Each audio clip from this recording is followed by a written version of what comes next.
Who is Farfa? Farfa created his channel on May 12th, 2014.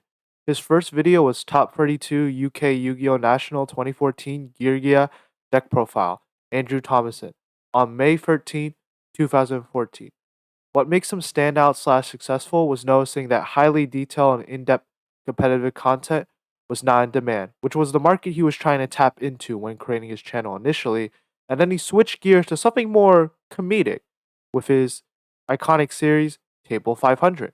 I watched a little bit of a Table 500 episode and it blew my mind away within minutes because of the wacky duel slash strategies you would see that wouldn't be seen like in a competitive environment.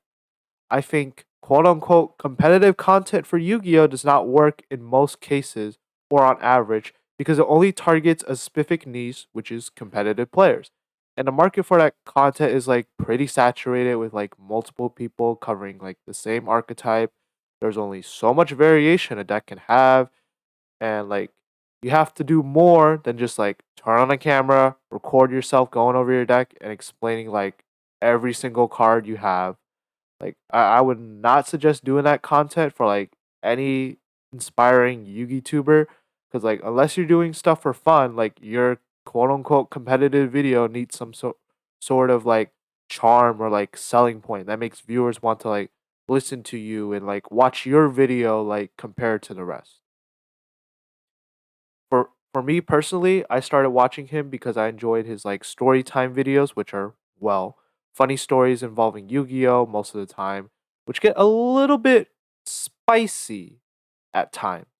I'm not gonna go in depth what that spice is. You should check it out if you haven't seen him already.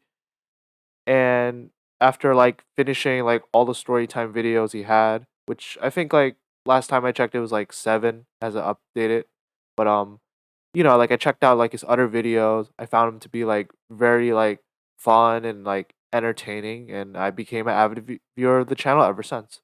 A little bit of trivia is Farfa used to be called Glass Glow Yugioh, named after the city in Scotland he resided in, which is something I didn't know until like I checked out his YouTube Wikia page, which I used for research for this video. Another piece of like trivia that like everybody knows is that Farfa is named after Farfa, the Malabaresh of the Burning Abyss, because well, his favorite archetype is Burning Abyss. Burning Abyss being an archetype that was a TCG exclusive that debuted during the Duelist Alliance pack during the first set of the new Pendulum era of the game, and Burning Abyss alongside like Necros, Shadal's, Quillforts, which is like one of the top runners of the meta for like quite a long time during like early Pendulum format. And I think why he chose like Farfa in particular is because Farfa's effect is that when this card is like sent to the graveyard, you can like target one monster in the field and banish it. And having like access to like on spot removal that like doesn't destroy cards because that can get over cards that cannot be destroyed by card effects.